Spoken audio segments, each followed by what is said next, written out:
Ate, 100 lang. 100. 91.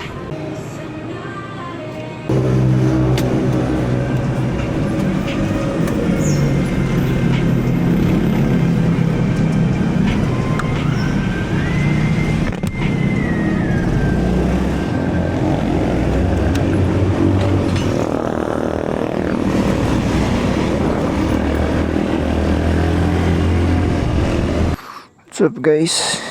Bili tayong lugaw. Hindi itong Z400 ang dadali natin. Kasi kinuha ko lang tong sticker. Meron tayong bagong motor. Ayan.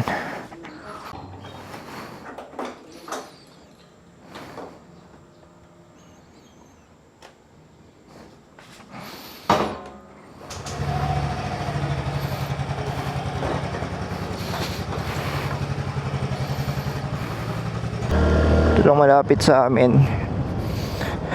So yun, nakikita nyo, nakaano tayo ngayon, Yamaha Fatso. So ayan, nabenta ko na yung Mio kasi masyadong maliit sa akin, na liliitan ako. Tapos mabagal din pag stock. Okay naman yung Mio kung kakargaan mo. Kaya lang, ako kasi gusto ko yung reliability ng motor. Hindi mo wala. Kaya hindi ako mahilig na sa mga karga-karga na yan. So ito, napag-desisyon lang kung benta na lang yan, tapos kuha na lang na FI. Well, actually dapat Giorno. Kaya lang ayaw ko benta ng cash ng Giorno eh. May magbenta man ng cash, umaabot ng 118, 120 eh. Siyempre di matipapatulan yung ganun. Masyadong mataas. Ang SRP lang ang Giorno nilabas, diba, parang 101 lang yata. So ito, nakawit tayo sa Yamaha Fatso. Although matagal ko na rin naman tinitignan tong Fatso na to. Kasi di naman tayo bago sa classic. Naka Vespa ako dati, Vespa na 125. Saka itong Vespa na yung Vespa na 125, saka Vespa Primavera 150. Kaya hindi naman ako bago sa hindi naman tayo bago dito sa pagka-classic scooter. At ito, so far so good ang pagkakabili na dito sa Fatso. Shit, natanggal na naman yung side mirror. So yun, good sa akin tong Fatso. Well, syempre kung kukumpara natin sa Vespa, which is yung mga naging motor ko naman dati, syempre suspension wise, Yamaha is Yamaha. Ang pambansang issue ng Yamaha, tag problems. So yun, kita dadaan. Kayang paahon guys, so sobrang tarik niyan, pero kinaya ng Fatso.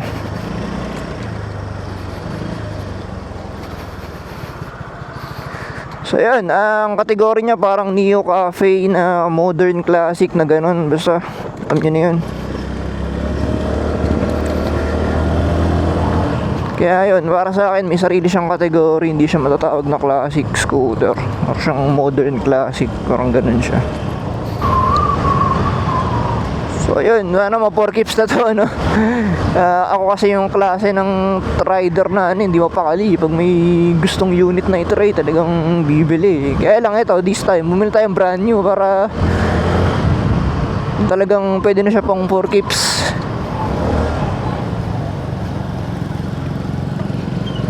So ayan, dito tayo ngayon, bili lang tayo ng lugaw guys.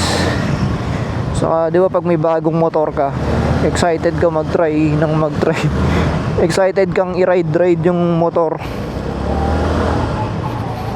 Kaya ito, masipag tayo ngayon. Ganito yung mga bagay na kailangan mo ng scooter. Kasi kung naka Z400 ako, tapos bibili ko lugaw, hindi na.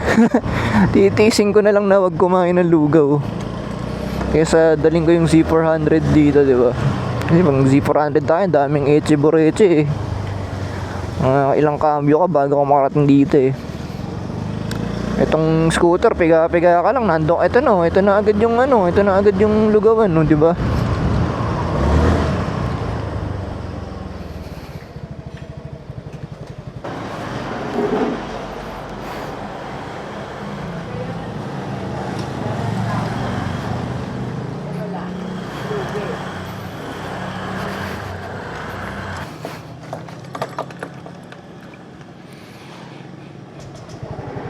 Actually, dapat mag-PCX ako. Ayan o, 160.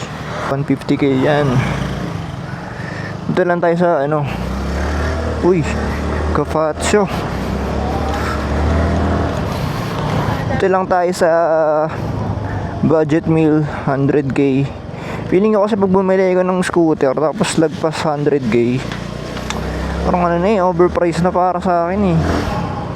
Kasi di ba scooter lang naman, kumbaga ang main purpose naman ng scooter is for daily use. So parang hindi ko naman kailangan ng ano, lagpas 100k na scooter. Especially yung mga ganun PCX, yung nasa 157k yun eh, 130k pataas yung mga ganun, yung mga X-Max. Maganda sila, kaya lang kung hindi ko lang din naman may pang-ride sa NLEX tapos ganun yung price, wag na, diba? Uy, Vespa Sprint. So ayun guys, pabalik na tayo sa bahay. Bumili tayo ng lugaw. Sinipag ako bumili ng lugaw dahil dito kay Fazio eh. Ayun o, thank you Lord. Actually dapat nga ano lang ako eh, sobrang tipid. Mag Honda Beat lang ako na FI V3. Kaya lang ganun din eh, maliit din sa akin yun eh. Parang nakamilan din ako dun. So talagang tama-tama tong Fazio.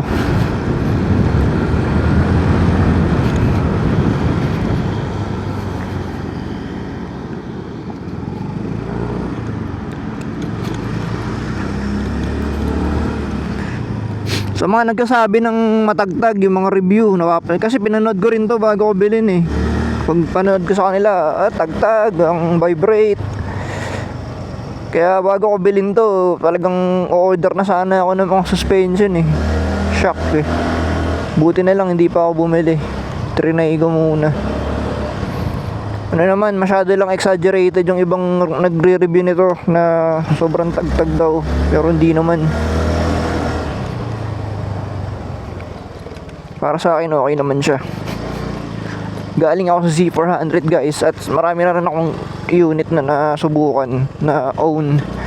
NMAX, name it, PCX, Aerox, Honda Click 160, yan. Pati yung mga kaliit-liitan na scooter, nagkaroon na tayo. Kaya for me, ano lang to, nasa mid. Yung tagtag niya, saka yung vibration, very tolerable guys. At least on my height and weight na 5'7 and a half, tapos weight ko nasa 65 to 70 kg. Yun. Pero syempre mag-upgrade tayo, diba? Papatune natin yung suspension, yung likod, harap-likod. Pero pag-iipunan pa natin yan para yung pinaka the best quality ang maikabit natin dito sa ating Fazio. Picture nga muna tayo.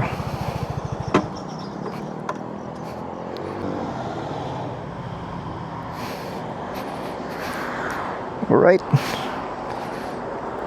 picture natin ulit.